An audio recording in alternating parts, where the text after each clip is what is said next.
민족운동 측에서 민족 최대 추모의 날인 7월 8일 금수산 태양궁전을 찾으시었습니다.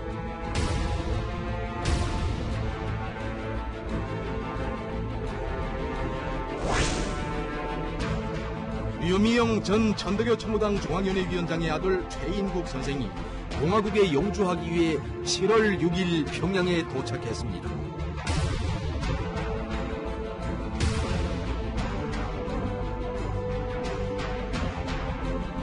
헌법상 거주 이전의 자유가 있는 우리나라 어떤 체제, 특성에 따라서 개별 국민의 소재를 일일이 다 확인해서 파악하고 있지는 않습니다.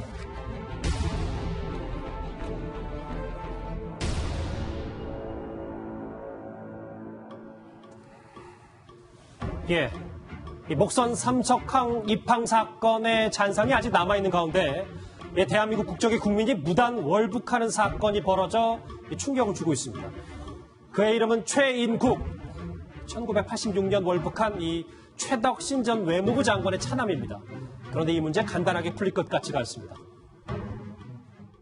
유미영 전 천덕여 청구당 중앙위원회 위원장의 아들 최인국 선생이 공화국에 영주하기 위해 7월 6일 평양에 도착했습니다. 저는 오늘 선친들의 유해가 있는 공화국에 영주하기 위해서 평양에 도착했습니다. 우리 가문에 애국의 널찍이 깃들어 있고 민족의 정통성이 살아있는 진정한 조국 공화국에 품에 안기게 된 지금 저의 심정은 무슨 말로 어떻게 표현할지 모르겠습니다. 최인국 씨, 안차혜 소장님, 최근에 만난 적이 있으셨다면서요? 네, 오랫동안 한 10년간 사귀었는데, 저는 이제 북한을 연구하는 학자이고, 또 저분은 평양을 12번이나 갔다 오지 않았습니까? 그래서 북한에 대한 소식들을 많이 갖다 주고, 자료도 갖다 주고, 그래서 개인적으로 친하게 지냈었습니다.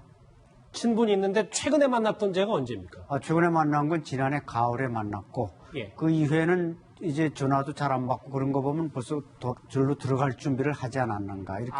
그러면 작년 가을에 만나셨고 그 이후에는 연락이 쉽진 않았다. 네, 쉽진 않았고 이미 그 어머니가 돌아간 이후에 돌아와서 북한 측에서 자꾸 자기를 부으러 돌아오라. 그러면 이제 어머니가 맡았던 그 천덕여 총우당 위원장 자리를 주겠다. 이렇게 북한에서 여러 번 제안이 있었다고 합니다. 이 최 씨의 무단 월북을 주목하는 이유, 앞서 잠깐 언급해드렸던 것처럼 그의 아버지가 한때는 우리나라의 외무부 장관이었기 때문입니다.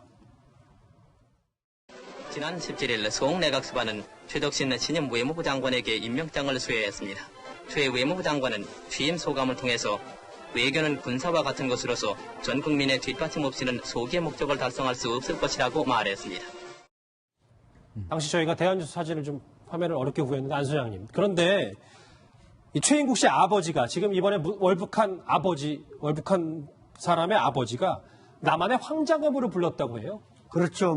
북한에 간 이제 고위 인사 중에는, 그러니까 우리 황장엽 선생이 북에서 탈북한 3만 3천 명 중에 최고위층이었다면, 최덕신 전 장관은 이제 북한에 올라간 최고위층입니다. 예. 최덕신 장관 이후에 최홍희 장군이라든지 이런 사람도 갔지만 최고위층이었기 때문에 이제 그런 황장엽이라는 남한판 황장엽이라는 이름이 붙였고, 실제로 최덕신은 이제 고향이 평안북도 의주고, 또 김일성 주석과 어떻게 보면 이제 3대가, 그러니까 최덕신의 아버지 최동호, 최덕신, 최인국, 이게 3대가 있다면 이번에 최인국 씨가 그 순환공항에서 말했듯이 김일성, 김정일, 김정은, 이게 3대가 뭔가 이게 맞는 겁니다. 그러다 보니까 북한에서 대남 선전하는데, 또 자체 내의 선전 논리에도 3대 세습을 합리화시키는데도 필요한 인물이었다, 이렇게 볼 수 있습니다. 네, 그러니까 최덕신이 북한에 가는 바람에 북한 당국은 굉장히 좋은 호재가 되는 것이,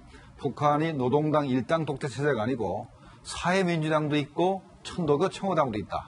당이 3개나 있다라고 선전하면서 한국은 1인 1당 독재고 자기들은 당이 3개나 된다라고 만들어준 게 최덕선입니다. 한 당이 더 있다 이렇게 만들어준 것이고, 또 하나는 이제 북한 체제의 그 정당성, 장관한 사람이 또 왔다. 정당성도 이제 이렇게 선전할 수 있는 그 계기를 만들어준 겁니다. 자, 그렇다면 73살의 고령의 나이로 왜 북한에 올라간 걸까요? 저희 뉴스탑10은 이 얘기에 좀 주목을 해봤습니다. 화면 같이 보시죠. 비하인드 스토리 첫 번째, 김영철과 장금철. 안차일 소장님. 네.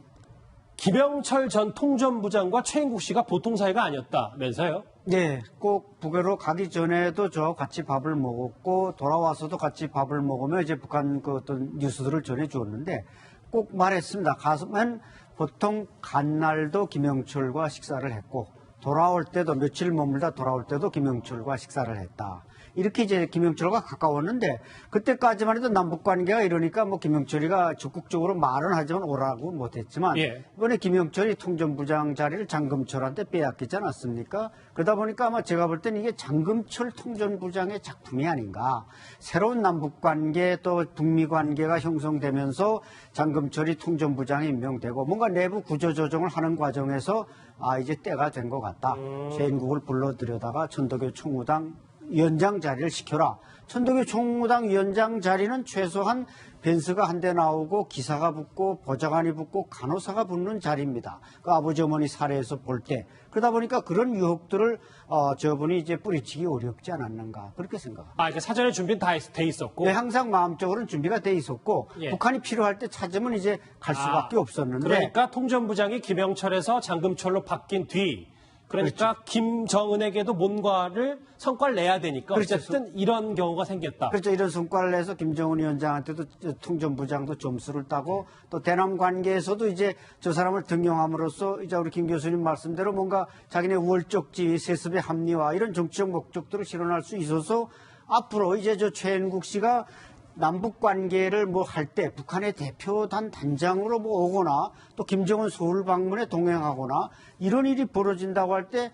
이런 정치적 그 말하자면 선전거리들을 북한이 노렸을 가능성이 높습니다. 김영철 전 통전부장과 조금 인연이 있는 막역한 사이다. 왜냐하면 1990년대 후반 이 고난의 행군 이후 말이죠. 월북 사례는 거의 없었기 때문에 북한으로서는 이 체제 선전에 적극 활용할 이 분위기를 갖추고 있는 것 같습니다. 계속해서 그는 위대한 소령님들과 경의하는 최고 용도자 동지께서 자기 가문에 베풀어 주신 사랑은 3대를 이어 끊임없이 계속되고 있다고 하면서 가문이 대대로 안겨 사는 품 고마운 조국을 따르는 길이 곧 돌아가신 부모님들의 유언을 지켜드리는 길이며 또 그것이 자식으로서의 마땅한 도리이기에 늦게나마 공화국에 용주할 결심을 내리게 됐다고 밝혔습니다. 그는 끝으로 부모님들의 유지대로 조국 통일 위협에 여생을 깡굴이 바칠 것이라고 언급했습니다. 그렇군요. 어쨌든 체제 선전에 우리 민족끼리도 적극적으로 활용한 것 같은데 안차일 소장님 이게 아까 벤츠 이제 고급 승용차 얘기를 하셨는데 이 최인국 씨가 북한에 가면은 어느 정도 생활을 보장받는 겁니까? 그 최인국 씨 어머니 유미영 씨가 이제 돌아가기 전에 물론 최덕신 씨는 이제 86년에 돌아갔지만 그 살던 집이 보통강구역 서장동에 있는데 그게 이제 김정일 위원장이 송혜림과 최초로 그 살림을 차린 그 주택이었습니다. 저택입니다. 대저택. 거기에 살았고 그 사진들도 제가 다 받아서는데 지금 사진이 사라졌는데 그런 걸 보면 최소한 어머니가 천도교 총무당 위원장이면 아까 김 교수님 말씀대로 북한에서도 사회민주당에 하나, 천도교 총무당에 하나 최고인민의 대의원 비례를 줍니다. 그럼 자칫 이제 다음 15기 대의원 때는 최고인민의 대의원에 당선이 될 것이고 그러다 보면 이제 북한 체제에서는 상당히 뭔가 대남 분야에서 그동안 이게 최덕신, 최홍 이후에 인맥이 끊겨서 선전할 인물이 없었는데 예. 최덕신을 등장시켜서 지금 나이가 73살이라고 합니다만 대단히 건강합니다. 그래서 제가 볼 땐 북한이 아마 한 10년 동안 체제 선전에 이용해 먹을 가능성이 높습니다. 자, 그런데 정치권에서는 이 우리 국민이 월북하는 걸 어떻게 정부가 모를 수 있냐면서 목소리를 높였습니다. 자유한국당 나경원 원내대표 이렇게 말했습니다. 최덕신 씨의 아들 최모 씨가 월북도 우리 정부가 모르게 해버렸습니다.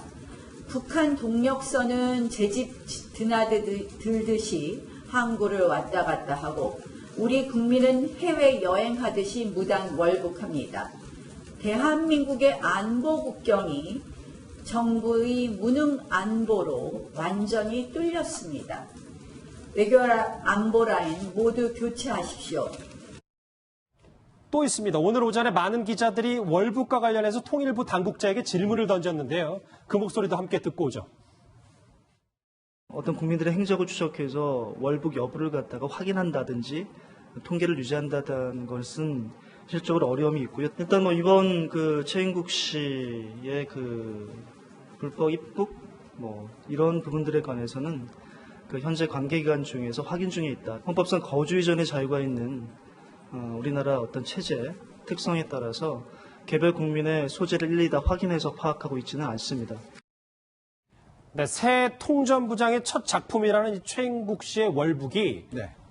정부 책임입니까? 아닙니까? 자, 이게 정부 책임이 있다고 생각하는 게 일반인 같으면 해외 나가서 북한에 가는 걸 막을 수 방법이 없습니다. 일반인이면요. 그렇죠. 근데 최인국 씨는 12번이나 북한을 갔다 왔고 최근 들어서 언행을 보면은 주위 사람들한테 말을 많이 했죠. 북한에 월북하겠다는 얘기를 했고 그게 정보에는 다 입수가 됩니다. 왜냐하면 최인국 씨가 북한 가서 무슨 행동을 했는지 자기가 정부 얘기 안 해도 협조자를 통해 가지고 충분히 입수했기 때문에 이 양반이 월북 의사가 있다는 걸 분명히 정보에서 알았습니다.